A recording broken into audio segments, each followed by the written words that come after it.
Muy buenos días.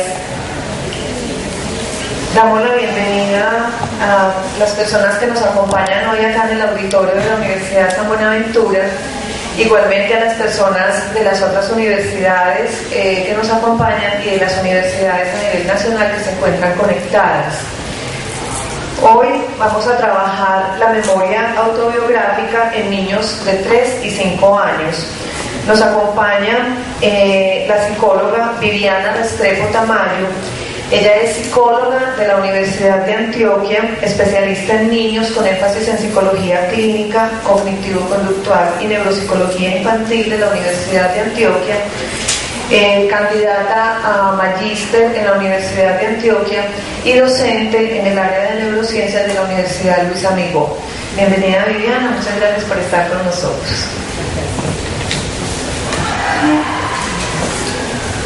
Bueno, buenos días para todos.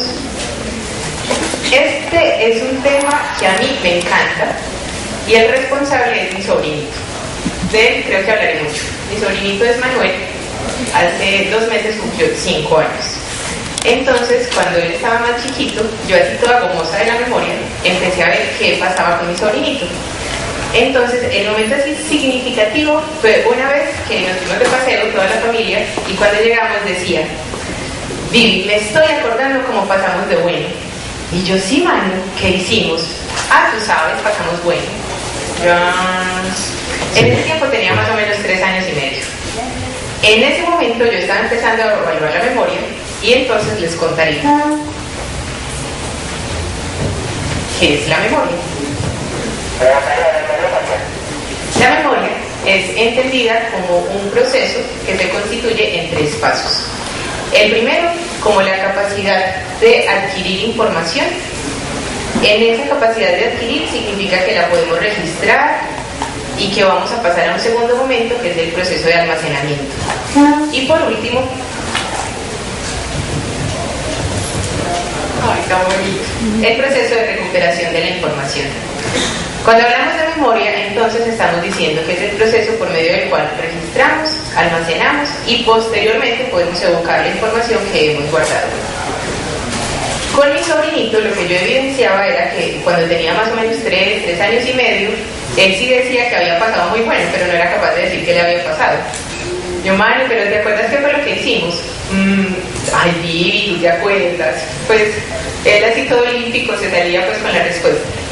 Pero este año, a principio, llegó la historia así novedosa a mi familia, y es que una vez sentó a mi mamá, o sea, la abuelita, y le dijo: abuela, imagínate que tengo novia y se llama Luisa.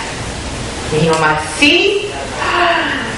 Abuela, pero es que estoy tan preocupada. Entonces mi mamá así toda teatrera: ¿pero por qué? Abuela, es que imagínate que hoy en la tarde me dijo, yo le pregunté que si ella me quería y ella me dijo que no, pero cuando nos fuimos a despedir me dio un besito. ¡Ay, tan bonita, abuela!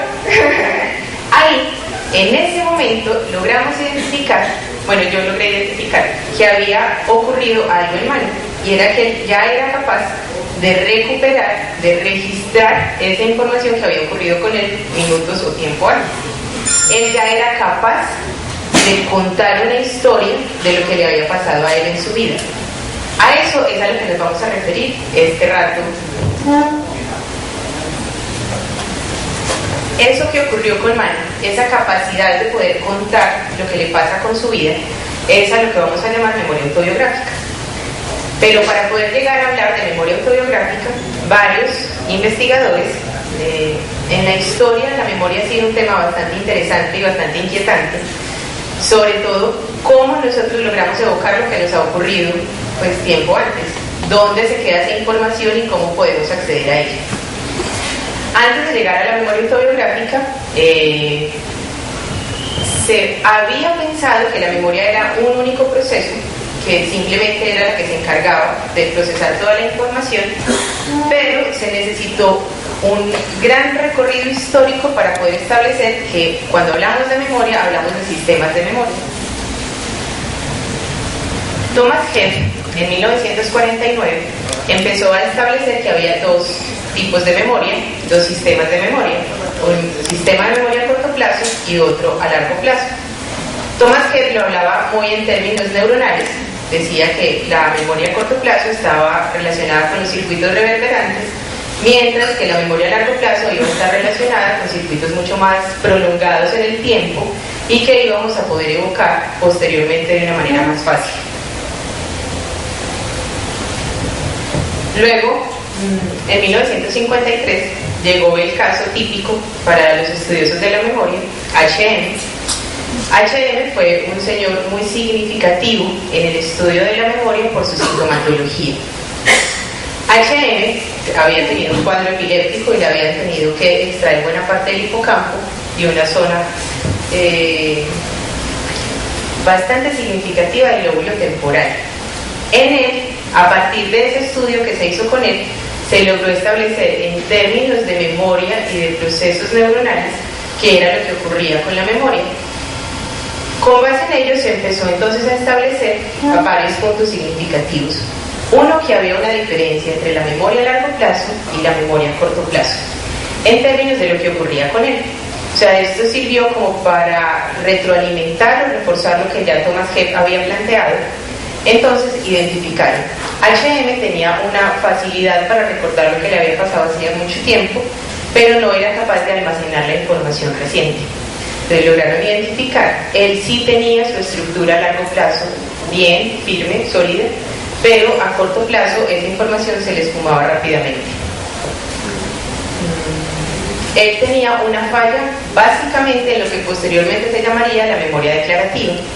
Es decir, su falla era en la adquisición de nuevos hechos y eventos que posteriormente se contará que es la memoria episódica exclusivamente. Pero tenía una capacidad para la memoria procedimental. Él era capaz de adquirir nuevos hábitos, nuevas destrezas, aunque, por ejemplo, cuando se cambiaban de casa le resultaba muy difícil volverse a adaptar a los espacios. Él era capaz de adquirir nuevos hábitos. Posteriormente eso se va a llamar memoria implícita y van a explicar que los procesos de aprendizaje son completamente distintos. Tulving, que es realmente el autor en el que yo me baso para trabajar memoria, Tulving tiene tres momentos significativos. Este es el primero en 1972, cuando él logra establecer el tipo de memoria que realmente es el que nos interesa en esta charla. Logra establecer la diferencia entre memoria episódica y memoria semántica. Recuerden que antes la diferencia era entre memoria a corto plazo y memoria a largo plazo. Tulving dice que entonces tenemos dos sistemas de memoria. Un sistema episódico, un sistema de memoria episódico y otro sistema de memoria semántica. Él dice, la memoria semántica se va a referir al conocimiento de los conceptos, de los hechos, es un conocimiento general, mientras que la memoria episódica se relaciona con los eventos que nosotros hemos vivido, con las historias, las cosas que nos han ocurrido a nosotros.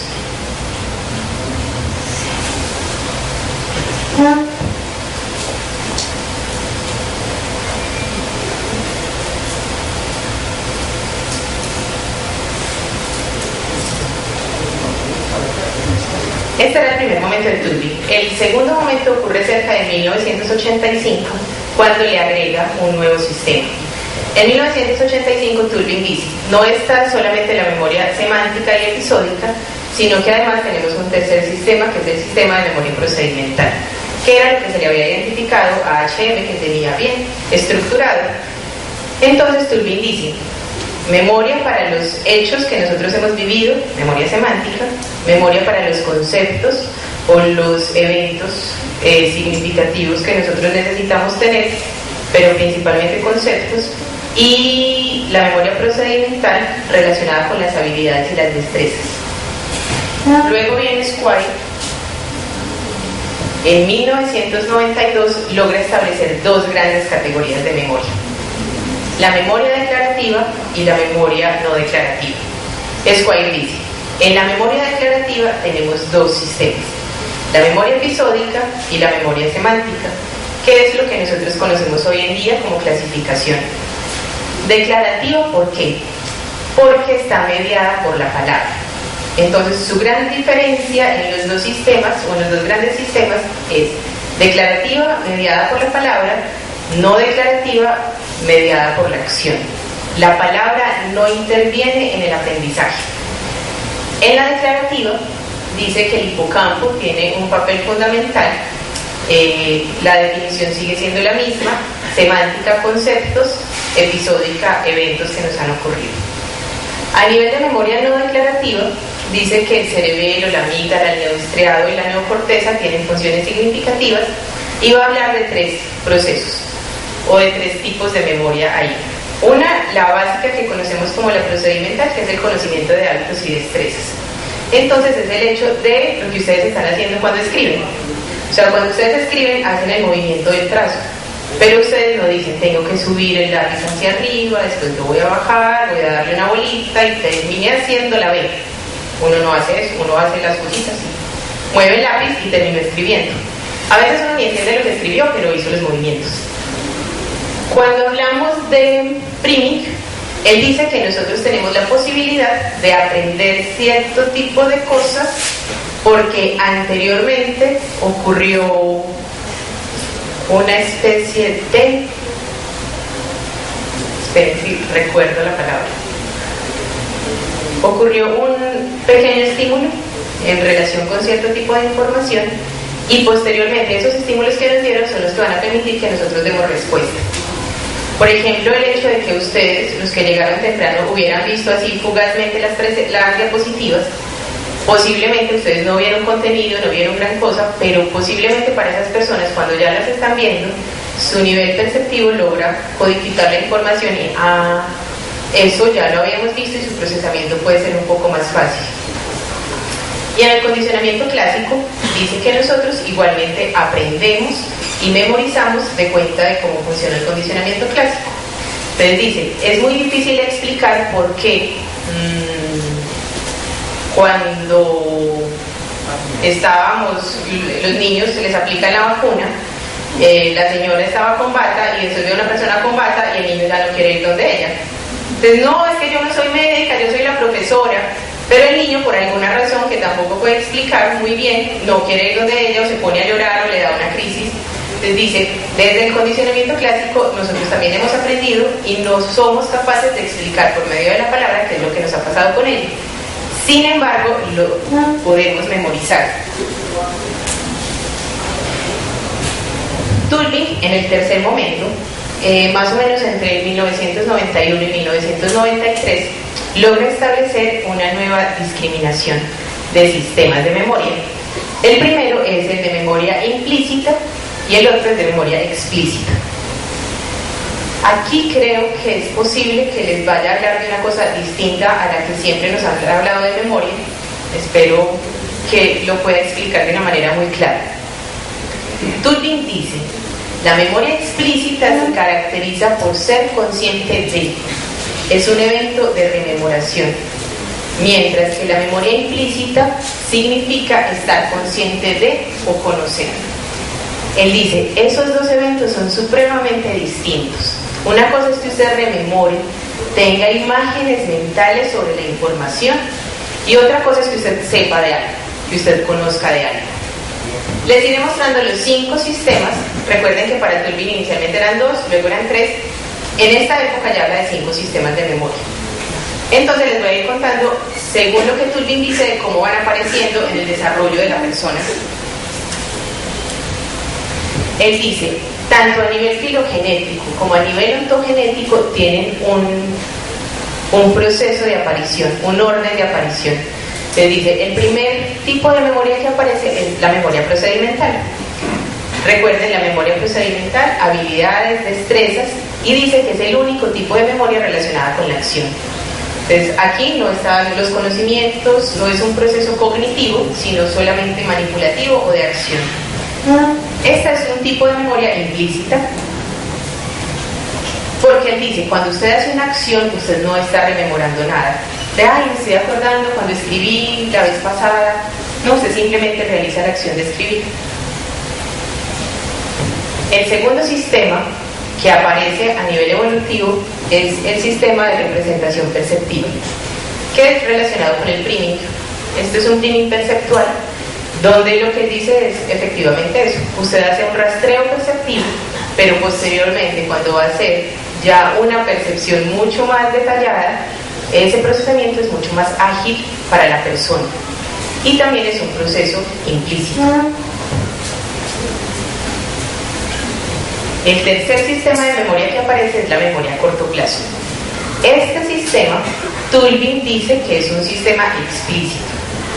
¿Por qué? Porque cuando nosotros tenemos la memoria a corto plazo, nosotros estamos siendo conscientes de la información que estamos reteniendo y la estamos rememorando. Entonces yo me tengo que acordar de lo que estoy aprendiendo en este momento. Entonces yo me tengo que acordar para escribirlo. En ese momento yo estoy haciendo una rememoración de lo que Viviana dijo para yo poderlo escribir. Si yo no lo rememoro, me quedo preguntándole a la de lado qué fue lo que dijo. En ese momento, la memoria a corto plazo va a implicar un proceso explícito de evocación. Bueno, ese punto es importante. Explícito o implícito se habla siempre en términos de recuperación de la información. Yo recupero la información de manera explícita porque estoy rememorando. La recupero de manera implícita porque simplemente conozco la información. Este es el punto crítico y es porque nosotros en la literatura siempre nos han enseñado memoria declarativa es igual a memoria explícita, memoria no declarativa es igual a memoria implícita. Para Tulving eso no es literalmente cierto. Para Tulving la memoria semántica es implícita. Para Tulving que usted sepa de algo no está generándole un proceso de rememoración. Entonces, por ejemplo, yo les estoy diciendo palabra tras palabra tras palabra, ustedes me están entendiendo lo que yo les estoy diciendo, pero Tulving diría, usted no está haciendo una traducción de significado palabra por palabra, usted implícitamente sabe de qué le estoy hablando. O sea, yo les digo memoria y ustedes entienden memoria, yo les digo hablar y ustedes me entienden hablar. Él dice, de manera implícita nosotros evocamos los conceptos y por ello la memoria semántica hace parte de un proceso implícito. Y por último, la memoria episódica. Para él, la memoria episódica es el gran logro evolutivo. Es la que está en el último nivel de la pirámide, la última que aparece, pero la que da cuenta de toda una estructura mnemónica en la persona.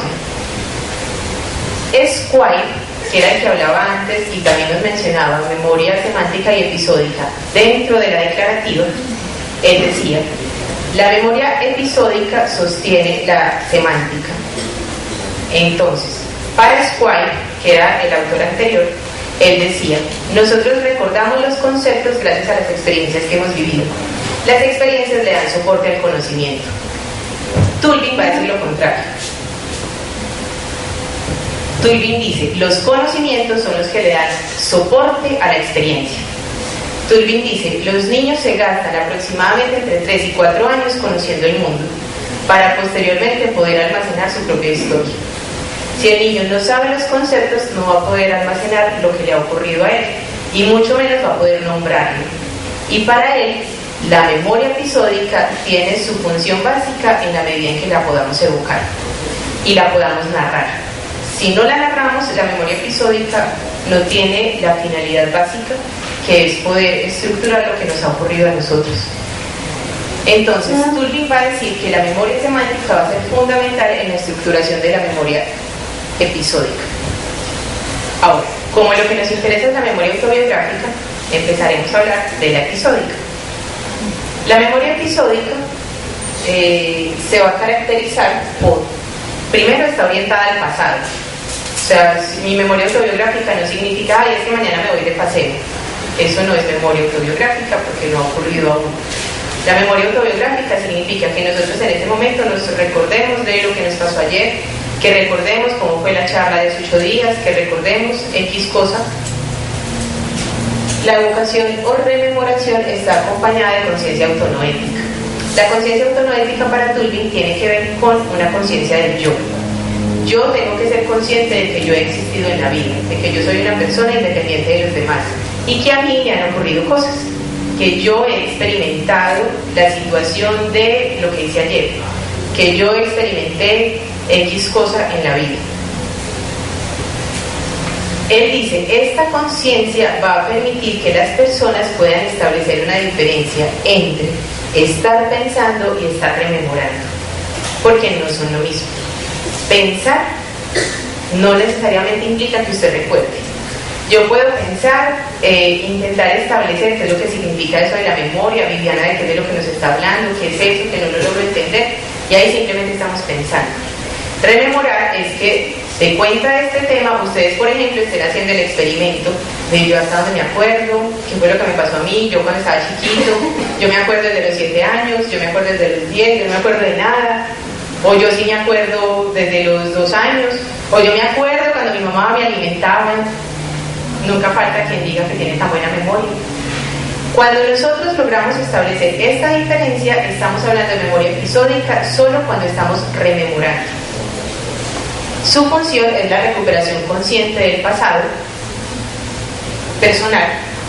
Aquí va a haber una diferencia posteriormente, que es lo que nos permite diferenciar los recuerdos impersonales de los personales o los autobiográficos. Él dice que la memoria tiene un principio de codificación específica, y es que el modo específico como codificamos un suceso determinará las claves de recuperación que nos ayudarán posteriormente a recordarlo. Las claves de recuperación, especialmente en memoria episódica, serán fundamentales. A mí, ¿qué cosas me hacen acordarme de un evento específico? Si yo quisiera que ustedes recordaran un momento determinado, la manera en que yo se los pregunte será fundamental para que ustedes me puedan dar cuenta de ello. No toda persona ante cualquier pregunta va a recordar lo mismo. Ustedes se han dado cuenta cuando uno está reunido con los amigos o en la familia que uno empieza a contar una historia de alguien y al otro se le ocurre otra y al otro se le ocurre otra. Entonces todos vamos a terminar chismoseando de uno o de dos de la familia o de uno de los dos de los amigos. Pero normalmente uno no dice de todas las personas ni todas las cosas que uno ha vivido con ellos. Uno normalmente se enfoca o en una época específica, o en un periodo de la vida específico, o en una situación específica, pero los recuerdos no divagan por todo el tiempo de nuestro pasado. Generalmente se enfocan en un periodo temporal. ¿Qué es lo que vamos a hablar? Cuando hablamos de memoria episódica, entonces hacemos la diferencia entre recuerdos personales y recuerdos autobiográficos, impersonales, perdón. Los recuerdos impersonales tienen que ver con ¿qué? Tienen que ver con... Cuando yo me reúno con mis amigas del colegio, fue hace rato que terminé, normalmente tiende a ser muy típico que nos acordemos de las caídas. Nosotras éramos unas nenas que tendíamos a tener resbalones fácilmente y nos aporreábamos fácilmente. Casi siempre nos acordamos de una de las compañeras en soft touch. Pues esa fue así la caída más graciosa de este mundo. Entonces, por alguna razón, en esas claves de recuperación, alguna de las amigas se acuerdan. ¡Ay, te acordás la vez pasada que estábamos en soft touch! Y todas volteamos a mirar a la que se cayó. Entonces, sí, como se cayó el charro, ¿te acordás? Pero ahí yo no estoy hablando de mí. Bueno, yo no fui la que me caí, por cierto. La que se cayó, ella pues obviamente se ríe, pero ella solamente recuerda la caída, pues para ella no fue charro para los que la vimos, pues es que fue una escena súper graciosa. Todos nos acordamos de la caída, todos explicamos cómo fue la caída. Claro, todos la recordamos de una manera distinta, pero igual fue muy charro. Entonces no nos quedamos en los detalles, nos quedamos en explicar por qué fue tan charro. Nosotros no estamos hablando de nosotros, estamos hablando de nuestra amiga. Aunque estuvimos presentes, y esa es un criterio básico para hablar de memoria episódica, tuvimos que haber estado presentes. Como nosotros estuvimos, nosotros lo evocamos, pero como no fue mío, no es autobiográfico. Significa que es un recuerdo impersonal. ¿Eso es claro? Recuerdos impersonales, muchos teóricos la llaman memoria episódica. Recuerdos autobiográficos es a lo que le llaman muchos teóricos memoria autobiográfica. Ruiz Vargas, que es uno de los autores que más ha trabajado a Tulving, él dice que es muy difícil establecer esa diferencia entre memoria episódica y memoria autobiográfica. Lo que él dice es que hay tantos elementos que constituyen la memoria episódica que sería más conveniente hablar de recuerdos autobiográficos, de hablar de una clasificación de memoria episódica y dentro de ella de unos recuerdos autobiográficos. ¿Qué será de lo que vamos a hablar? ¿Se acuerdan del tema de la charla? ¿Cuál era? ¿Y entonces qué tipo de memoria es esa? ¿Es memoria episódica o es memoria semántica?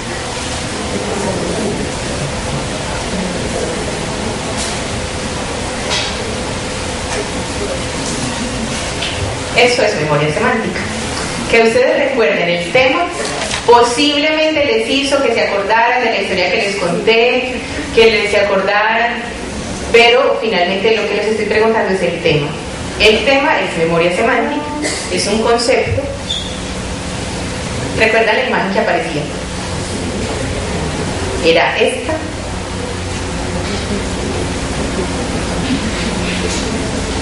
Fuera esta.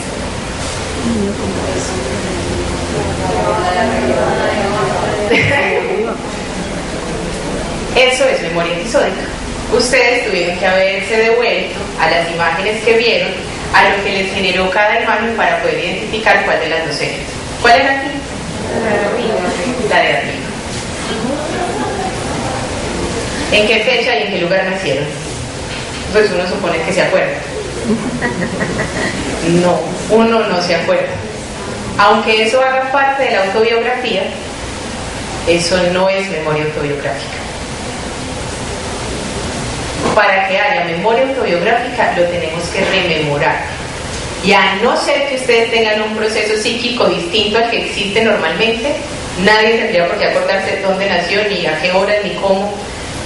Nuestro proceso psíquico no estaría en función de almacenar información en ese momento. Eso no sería memoria autobiográfica. Ahora, ¿qué es memoria autobiográfica? Dentro de esto, Ruiz Vargas va a ser uno de los autores que más va a aportar al conocimiento propio de la memoria autobiográfica.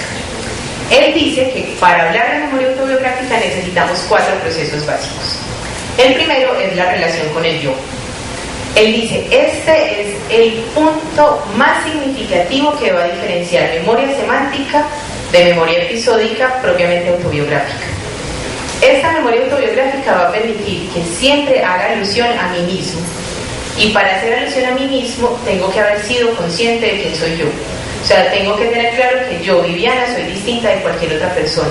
Y que a mí me ocurrieron cosas que no son iguales a las que les han ocurrido a las demás personas. Deben estar incluidos esos recuerdos en el pasado personal del sujeto, y el contenido se relaciona con información relacionada con lugares, momentos, personas, objetos, sentimientos, creencias, actitudes, prejuicios y todo lo relacionado con la actuación de las personas.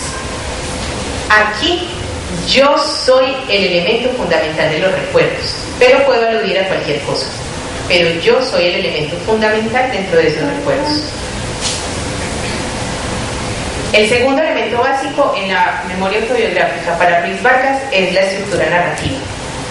Él dice, nosotros cuando recordamos hacemos una narración de lo que ocurrió. Nosotros contamos una historia, nos imaginamos una historia. Bueno, la imaginación es otro elemento. Podemos narrar lo que nos ha ocurrido. Él dice, la evocación se hace contando una historia, no recitando una lista de atributos o características, que es lo que haríamos en la memoria semántica. Aquí nosotros no decimos, sí, rojo, subiendo, después iba escalera. Nosotros contamos la historia. Y normalmente en ese contexto va a estar la forma y el contenido. Entonces nosotros cuando recordamos algo vamos a recordar la estructura espacial en la que estábamos y el contenido de lo que había en esa escena. Entonces nosotros normalmente vamos a recordar eventos significativos. Cuando nosotros cerramos los ojos y nos imaginamos este auditorio, nos imaginamos este auditorio con unas características específicas. Cada uno ha detallado en cosas significativas. Para cada uno ha habido elementos que son más importantes que otros. Él dice, la narración de los episodios experimentados es fundamental para que se fijen en la memoria y sean memorables. Aquí se va a hablar de la importancia en el desarrollo de los niños de una mamá que les hable y les narre historias. Es fundamental porque él dice que en los niños especialmente, cuando les han narrado lo que ocurrió, cuando hay una mamá que les cuenta, ¿te acuerdas cuando hicimos esto? ¿Te acuerdas que había pasado esto? Entonces, y si la mamá cuenta y le recrea las historias, para el niño es más fácil almacenar ese tipo de información. Y dice que al parecer la experiencia se convierte en narración solo a través de la recuperación, pero no se almacena en forma narrativa. Él dice, nosotros almacenamos imágenes, pero esas imágenes cobran vida cuando las evocamos. Ahí, en ese momento en especial, esas imágenes empiezan a tener un movimiento. Y pasamos al tercer proceso, o al tercer factor, que son las imágenes mentales. Él dice, la memoria autobiográfica siempre se recupera con imágenes mentales. O sea, usted siente que lo está volviendo a vivir.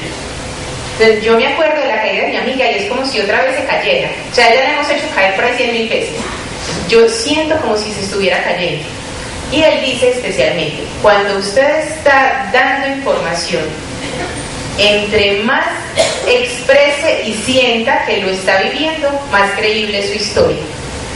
Si usted no manifiesta y no se evidencia que usted está recapitulando con esas imágenes mentales, es como si de verdad no lo hubiera vivido.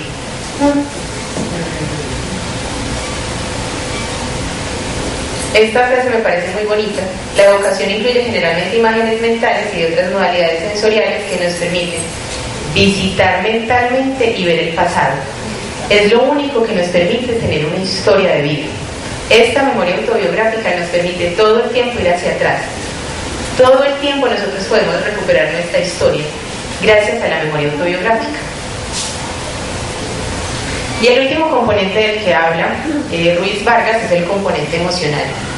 Él dice que las experiencias cargadas de emociones fuertes se recuerdan de un modo distinto a aquellas en las que la emoción o los afectos fueron leves. Las emociones generalmente ejercen un efecto fortalecedor sobre los recuerdos autobiográficos. Él dice, las personas que logran evocar recuerdos de sus 3 años, de sus 4 años, normalmente lo que recuerdan es algo impactante, algo supremamente significativo y obviamente nosotros lo más intenso a nivel emocional es lo negativo. Entonces, si usted recuerda algo, normalmente fue porque lo impactó mucho. De resto, él dice, lo voy a tomar aquí. Él lo que dice es que nosotros recordamos muchas cosas principalmente porque las han contado en la casa.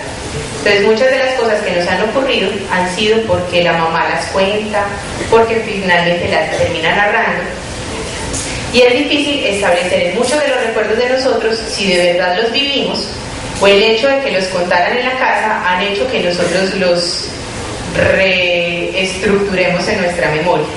Entonces, por ejemplo, cuentan que fue muy charro el cumpleaños del hermanito de uno y uno tenía 2 años. Pero ha sido una historia que cuentan y cuentan y cuentan y cuentan y nosotros nos las terminamos inventando en nuestra memoria. Él dice, ahí su memoria autobiográfica no es en relación con el cumpleaños de su hermanito, es en relación con el momento en el que contaron la situación del cumpleaños de su hermanito. Usted estuvo presente en el momento en el que se contó la historia y a partir de ello, eso es lo que usted recuerda normalmente.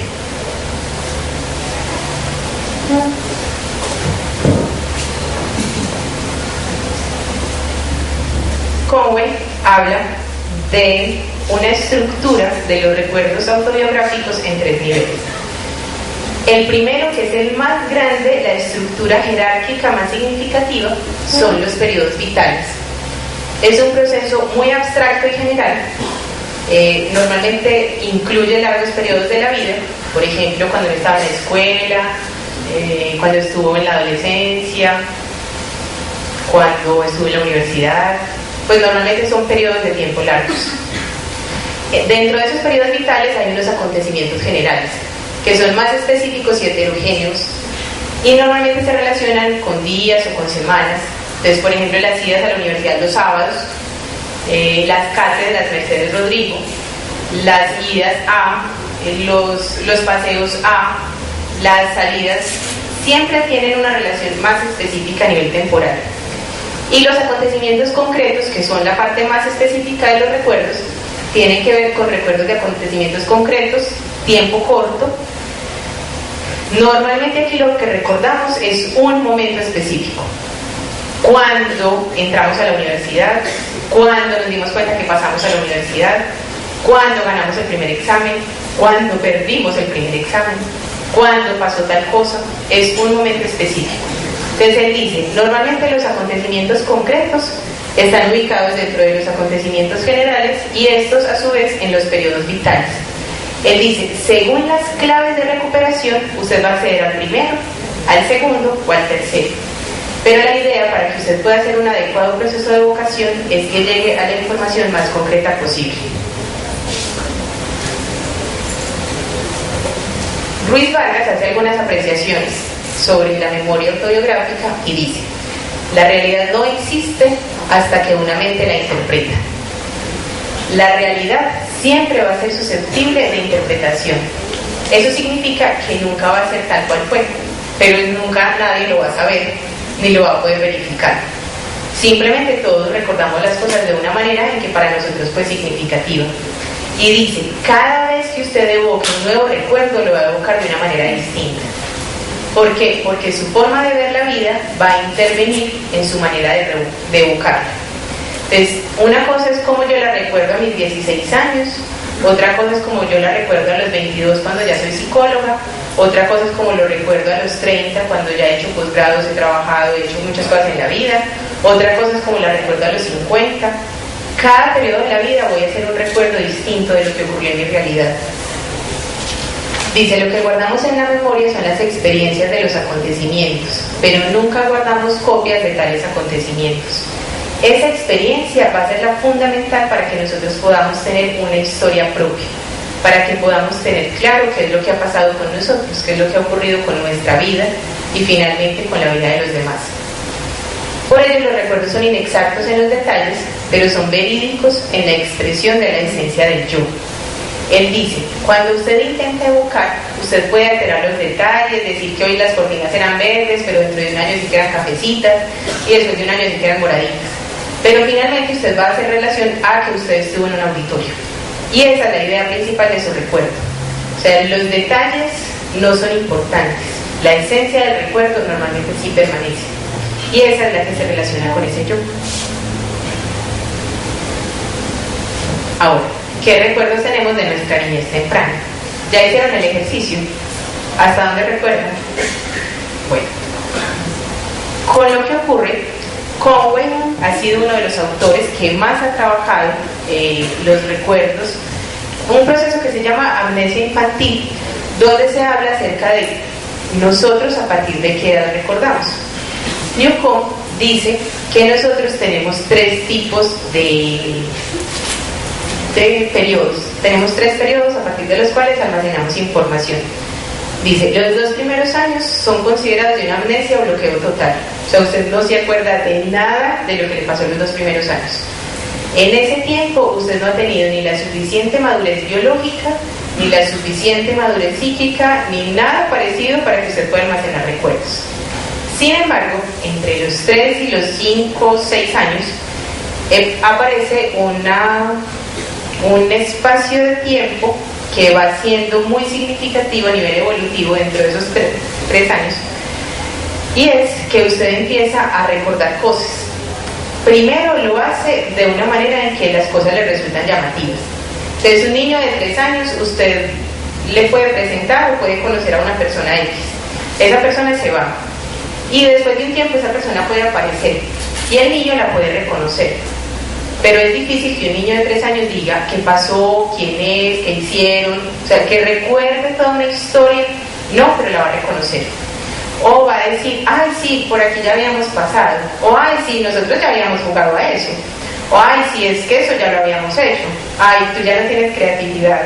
Pues los niños pueden hacer manifestaciones de, sí, eso ya lo había vivido. Entre más se van acercando a los 5 y 6 años, el niño ya tiene mayor capacidad narrativa. Entonces el niño ya es capaz, generalmente con claves.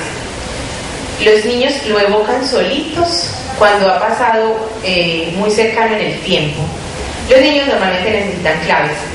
Claves como que les preguntemos, que busquemos la manera de que ellos logren recuperar la información. Entonces, ¿te acuerdas qué fue lo que hicimos la clase pasada? Le puede preguntar su maestra. Pero la maestra va a tener que darle pistas para que el niño le pueda decir qué fue lo que hicieron la clase pasada. O la vez pasada que nos fuimos de paseo, ¿recuerdas qué hicimos? El niño solo es difícil que diga, ay, sí, yo me acuerdo que la vez pasada que venimos de paseo hicimos una fogata y jugamos a los vampiros y después jugamos a los magníficos. Es difícil que el niño lo haga solito. Normalmente requiere ciertas claves. Y él dice que estos dos periodos son los que normalmente llamamos de amnesia infantil. El corte de recuerdos de la niñez está normalmente entre los 3,6 y los 4 años. Pero la mayoría de las personas normalmente tienen algún recuerdo fugaz de ese primer periodo de su vida. Igualmente, difícilmente lo pueden narrar, solo tienen como algunas imágenes de ese tiempo y poco a poco logran llegar al tercer periodo de la vida. Él dice que entre los 6 y los 7 años es cuando nosotros logramos establecer ya una memoria autobiográfica sólida. Ella dice que en este momento de tiempo nosotros ya empezamos a almacenar los recuerdos como lo vamos a hacer cuando seamos grandes. Es decir, que lo que tenemos ahorita es lo que nosotros empezamos a almacenar, a organizar en nuestros recuerdos desde los 6 y 7 años. Dice, normalmente eso coincide con el inicio de la primaria. En ese periodo de tiempo nosotros ya sí decimos, es que me pasó esto, es que hice esto, es que ocurrió esto, ¿qué es eso que ha ocurrido? Dentro de este proceso narrativo, entonces dice, ¿qué ha ocurrido con el niño? Con el niño ha ocurrido lo siguiente. Hacia los 3 años, el niño ha tenido que desarrollar un lenguaje expresivo y comprensivo. Entonces el niño normalmente debe expresarse, aunque tenga algunos fonemas inadecuados, el niño ya es capaz de tener una sintaxis, de decir, mami, quiero agua, mami, estoy aburrido, mami, quisiera irme. El niño ya es capaz de contar frases organizadas. En esos 3 años el niño ya debe tener conceptos, o sea, ya debe tener una base de su memoria semántica y de su lenguaje semántico. Entonces el niño ya debe tener un conocimiento sobre la vida. Entonces el niño sabe que esto es una silla y no una mesa, el niño sabe que yo soy una mujer y no un hombre, el niño sabe que yo soy una señora y no una niña con la que juega, el niño sabe los colores, el niño sabe que estos son prendas de vestir, sabe las partes de su cuerpo, o sea, tiene una estructura semántica. En ese tiempo estamos en los 3 años. Hacia los 4 años, en términos de lenguaje, el niño normalmente logra estructurar la fase evolutiva también más significativa, que es la pragmática. Entonces el niño logra estructurar que una cosa es que yo le diga, ay, estás como mareadito, y el niño logra entender que no es cierto que él está mareado, sino que yo le diga que mareado significa que está dando muchas vueltas, pero él sabe que eso no significa mareado por la manera en que yo se lo digo. En la pragmática el niño es capaz de empezar a contextualizar. Primero lo hace de una manera muy leve, pero poco a poco lo empieza a hacer más elaborado. El niño logra entender el doble sentido en algunas cosas, logra entender, por ejemplo, ciertos chistes. Ya el niño quiere crear sus chistes, entonces ya el niño asume que uno se va a reír de las cosas que ellos dicen. Al principio, pues eso no tiene nada de charro, pero uno se ríe, pues, es que es el niño, pues. Pero ya después el niño sí empieza a generar un sentido del humor que se basa en esa capacidad pragmática o de contextualización de la información. Esa pragmática, que es la que le va a permitir al niño tener una idea, unos conceptos, una estructura, se va a relacionar con este desarrollo de la memoria episódica, básicamente de los recuerdos autobiográficos. Recordar es el evento más significativo a nivel cognitivo en términos de nosotros cómo podemos rememorar eso que nos ha pasado en la vida, cómo podemos tener claro eso que nos pasó ayer, eso que nos pasó antier, eso que vivimos hace un año. Es lo que nos permite aprender acerca de la vida. Se supone que en cierta medida no deberíamos aprender de la experiencia, y esa experiencia nos la da la memoria episódica, básicamente nuestros recuerdos autobiográficos. Si yo sé que el guaro me hace daño, porque en mi memoria autobiográfica tengo que una vez tomé guaro y casi no voy para la clínica, se supone que la próxima vez que me den guaro yo debería decir, bueno, no quiero ir a la clínica, y debería hacer un proceso de recuperación de la información y decir que no. Sin embargo, pues por ahí dicen que cuando las promesas las hace quien está enguayabado, pues no son muy fieles. Entonces uno dice, hoy con este guayabo no vuelvo a tomar en la vida. La memoria autobiográfica debería servir para ello, para que nosotros de verdad no lo volviéramos a hacer. Es difícil, ¿por qué? Porque es que la manera en que recordamos esa experiencia posteriormente es distinta, que era lo que decíamos ahorita. Una cosa es yo cómo la recuerdo cuando estoy maluca, y otra cosa es cómo la recuerdo cuando me voy a ir de parranda con mis amigas. Eso ya tiene un contexto completamente diferente. La manera en que yo lo asumo es completamente diferente. Recordar nos hace personas. Recordar permite que tengamos una propia historia. Permite que nosotros nos levantemos todos los días y la vida no vuelva a comenzar, sino que la vida tenga un proceso que continúa todos los días. Si nosotros no tuviéramos nuestra memoria autobiográfica, realmente no tendríamos una identidad. Y la identidad es la que nos hace personas. Así que espero que todos recordemos mucho lo que nos ha pasado en nuestra vida y lo cuidemos como un gran tesoro. Sobre todo porque ha sido un gran trabajo cognitivo desde que nosotros hemos nacido para que estos recuerdos se puedan almacenar en nosotros. Posiblemente a nivel académico no sean tan importantes, pero seguramente para nuestra vida son lo más significativo dentro de lo que nosotros construimos de identidad. Muchas gracias.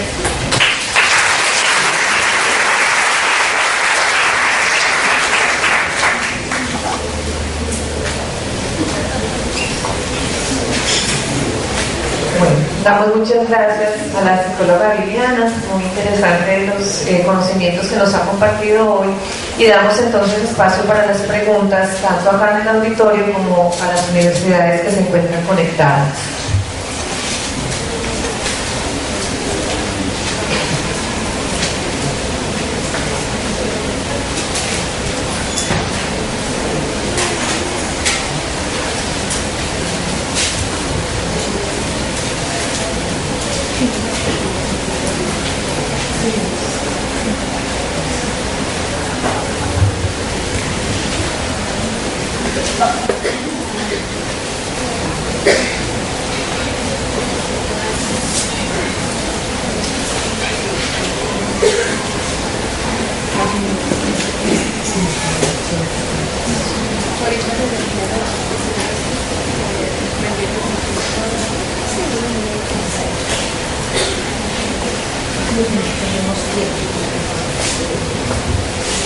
Quiero hacer una pregunta. ¿Cómo podría preservarse esa memoria?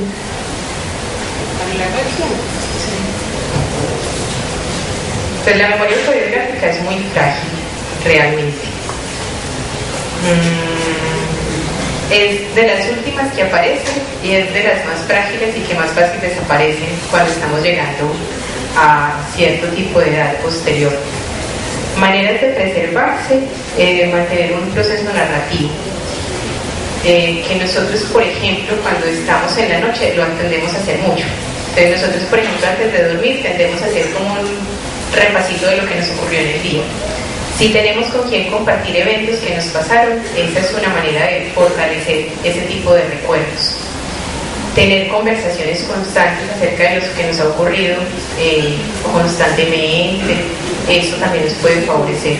Y tener con quien compartir las mismas experiencias, o sea, recordar con alguien que también la vivió, permite que podamos identificar de verdad qué es eso que estamos almacenando y recuperando de nuestros recuerdos autobiográficos. Solamente.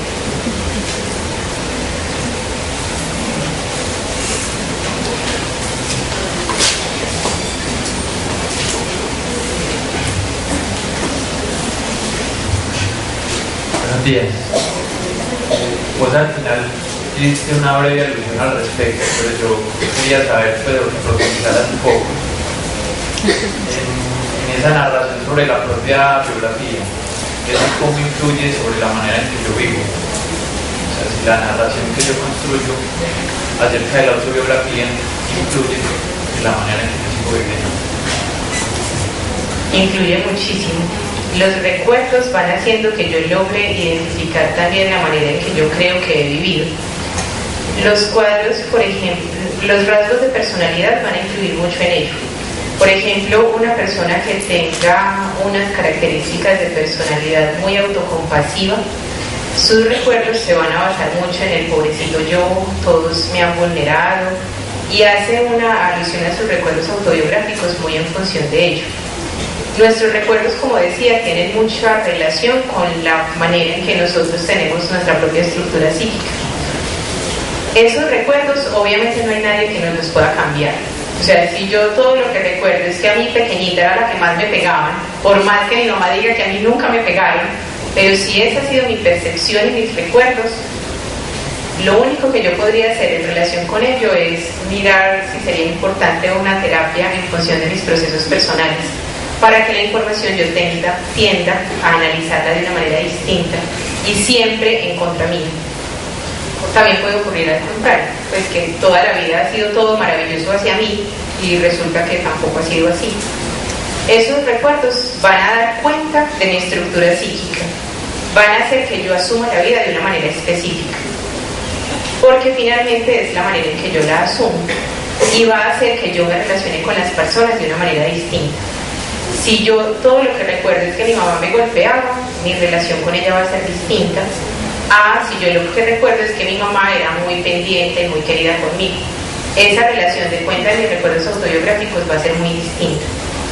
Entonces, esos recuerdos sí van a generar un impacto en la manera en que yo me siga relacionando con el mundo, pero básicamente porque dan cuenta de yo cómo me ubico o me percibo frente al mundo. ¿Sí es claro?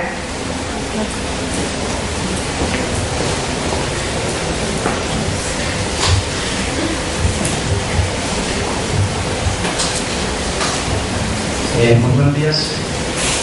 Tengo una preguntita. ¿El hecho de que una persona tenga mejor memoria que otra, eso está influenciado, o sea, desde la parte genética o el hecho pues como desarrolló su infancia? ¿Memoria autobiográfica o memoria general? La memoria en general. O sea, ¿qué hace que yo tenga mejor memoria que otra persona? Bueno, ahí tendríamos que ubicarnos en que la memoria no es un único proceso, sino que nos habla de varios procesos. Por ejemplo, yo puedo tener muy buena memoria procedimental, o sea, es cogerme las cosas ahí mismo. Me están explicando algo y yo ya aprendo a hacerlo, pero eso sí, no me pregunten qué fue lo que hicimos ayer porque no tengo ni idea. O puedo tener muy buena memoria en función de quiénes eran las personas que estaban en el auditorio, cómo estaba el auditorio, y puedo acordarme perfectamente de los detalles del auditorio. Pues no me pregunten de qué hablaron porque no tengo ni idea. O lo que le pasa a uno en los exámenes, siempre uno se acuerda el lugar en el cuaderno donde está marcado, uno se acuerda que está con rojito, rosadito, que le hizo florecitas porque era importante, pero ¿qué decía ahí? Pero uno se acuerda perfectamente, podría hasta contar cuántas hojas hay hasta ese momento, pero no se acuerda lo que hay ahí. Lo que se ha logrado establecer es que en general las personas tienden a tener cierto tipo de habilidades en un proceso de memoria, mientras que en nosotros su desempeño tiende a disminuir. Entonces, normalmente es difícil decir que alguien tiene muy buena memoria en todos sus procesos. Tiene un proceso de memoria sobre el que tiende a ejercer muy buen desempeño. La diferencia o la dificultad está en yo a qué me dedico y cuál tipo de memoria necesito más. Entonces yo, por ejemplo, soy psicóloga, a mí no me pregunten por nombres. Entonces yo veo los pacientes que tengo, fulanito, ¿quién es este? Pero cuando empiezo a leer la historia clínica, inmediatamente se me vienen todos los recuerdos. Si yo no tuviera historias clínicas, pues efectivamente el ejercicio de mi profesión estaría grave. Por nombres, sé. Puedo tener muy buen proceso de memoria en unas áreas, en otros no tanto. ¿De qué depende que me desempeñe mejor en unas o en otras? Sí, tiene que ver mucho con procesos biológicos, tiene que ver mucho con el ambiente en el que yo crezca. Por ejemplo, en esta, la relación con la madre va a ser fundamental, que es como de lo que más se intenta que se trabaje con los niños en las edades tempranas, precisamente para favorecer la memoria autobiográfica. Tiene que ver con eso, con lo biológico, con el acompañamiento de memoria autobiográfica y con los estímulos que yo pueda tener en función de ese tipo de recuerdos. Pero siempre va a depender del tipo de memoria del que estemos hablando. ¿Listo?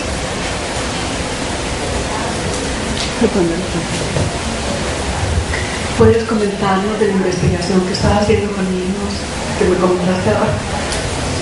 Bueno, este es el tema de mi tesis para la maestría. Como se darán cuenta, me gusta mucho. Con los niños lo que he logrado establecer es ellos efectivamente qué tanto recuerdan.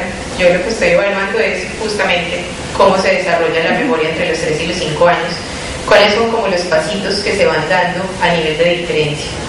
La investigación ha sido súper bonita. Entonces llegan los niños en que empiezan y cuentan así una super historia y entonces la crean y empiezan así, casi que hasta se paran y dramatizan una historia. Y la idea es que yo posteriormente les pregunto qué fue lo que hicimos. Entonces la idea es que en mi investigación utilizo los 4 elementos básicos. Entonces intento que el niño pueda hacer alusión a él, aunque si el niño no lo tiene estructurado no va a hacer nada de lo demás. Entonces evalúo si el niño tiene una estructura del yo. Normalmente acudimos a la narrativa. Entonces hay niños que les pregunto ¿qué es esto? No sé. ¿Y qué quieres que hagamos? No sé. Ahí pues obviamente es muy difícil, pero hay otros niños que eso les fluye y no los calla, pero nadie. Y hablan y hablan y hablan y hablan, generalmente las niñas. Hacen las imágenes, pues ellos empiezan, o la idea es como identificar si ellos sí logran hacer el ejercicio de recordarlo. ¿Y cuál me falta? La carga emocional. Entonces normalmente colocamos una situación en la que el niño se emocione así mucho y tenga una cosa novedosa. Después se la evalúo, normalmente 8 días después, y lo que he encontrado es que los niños que tienen mayor capacidad narrativa y que más hablan de sí mismos, o ay, es que imagínate que mi mamá me trajo hoy y no me dejó traer el muñequito. ¿No te parece el colmo? Ellos son así todos chatos. Estos niños tienden a evocar más fácil la información autobiográfica. Los que son, no sé, o solo me hacen morisquetas generalmente los niños, ellos no tienden a dar cuenta posteriormente de sus recuerdos. Todavía no he terminado la investigación, espero muy pronto tener como los datos de efectivamente cuáles son los factores que intervienen para que los niños tengan este desarrollo de la memoria autobiográfica. Sí he notado mucho que obviamente los niños de 3 años, muy pobres en los recuerdos, tal cual como lo dice la literatura, y entre más se van acercando a los 5 años son más ricos en la manera en que pueden expresar sus experiencias. Pero el análisis todavía no lo sé. Las niñas sí tienen una capacidad narrativa que les puede. Desde chiquitas estamos así candidatas a la cantaleta. Eso no es culpa de nosotras, eso es un proceso biológico. Pero bueno. Yo quiero hacer una última pregunta. Al final de su exposición usted estaba hablando que esta memoria autobiográfica da una identidad como persona. Entonces, yo tengo 34 años y yo voy por la calle y estoy pues caminando y llega un momento en que yo no sé ni qué hago ahí, ni quién soy, ni para dónde voy, pues realmente. Y pasan 5 días y después de los 5 días me encuentran y vuelvo como a caer en cuenta, pero no sé qué pasó en esos 5 días. Y sigo pues mi vida y empiezo, ya tenga que ver con historia filosofía o lo que sea, pero ya no recuerdo qué estudié o cuáles eran esos fragmentos de mi trabajo. Al principio te hicieron una pregunta sobre cómo cuidar esa memoria autobiográfica, pero yo me preguntaba qué más técnicas o actividades usted podría utilizar referente a esto, y como psicóloga y como persona, ¿usted qué le podría decir a esta persona que está pasando por eso? Pues si una persona tiene esa sintomatología, está pasando algo grave, pues muy grave en términos de memoria. Supondría yo que ha tenido que haber alguna lesión cerebral para que haya tanta pérdida de información. Lo primero que le diría es que vaya a visitar al neurólogo y ojalá al neuropsicólogo también. Una vez, pues si por alguna razón no existen elementos biológicos que lo determinen, entonces habrá que hacer una larga visita al psicólogo. Igual no se salvará de una visita profesional. Supondría yo que tiene más elementos biológicos, neurobiológicos. En esos términos sería supremamente importante identificar qué es lo que le está ocurriendo, porque finalmente está teniendo una pérdida de su identidad. Y si es un proceso de pérdida progresiva, pues después no vas a saber ni quién es. ¿Yo cómo me llamo? Pues, y si yo ni siquiera sé quién soy, pues finalmente toda la estructura de mi identidad se ha perdido. Y finalmente, ¿qué quedan? Posiblemente los otros tipos de recuerdos. O sea, los otros tipos de memoria es posible que sí queden establecidos, que es lo que típicamente ocurre. Entonces, tenemos buena memoria procedimental, yo soy capaz de caminar, soy capaz de coger un bus, soy capaz de pagar, pues tengo una memoria semántica, normalmente ocurre eso. A esta persona obviamente le sugeriría eso. Otro tipo de estrategias para conservar la memoria autobiográfica, en términos teóricos, sería simplemente favorecer los 4 elementos que la constituyen. O sea, identificar componentes emocionales significativos, mejorar la estructura narrativa, trabajar la estructura del yo, que es la que se está perdiendo. ¿Y cuál me falta? ¿Qué me falta? ¿Cuál? Las imágenes mentales. O sea, que yo sea capaz de recrearme mentalmente lo que me ha ocurrido en mi pasado.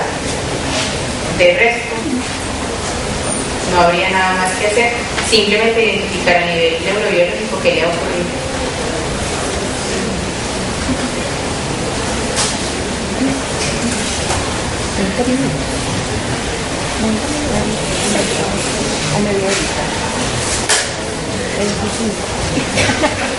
Bueno, queremos saber si las universidades que están conectadas tienen alguna inquietud que plantear.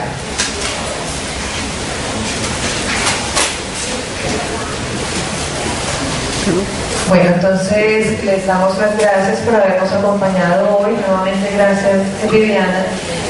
Pasamos entonces a un receso de 25 minutos y los esperamos en las aulas para la realización del taller. Muchísimas gracias y feliz día.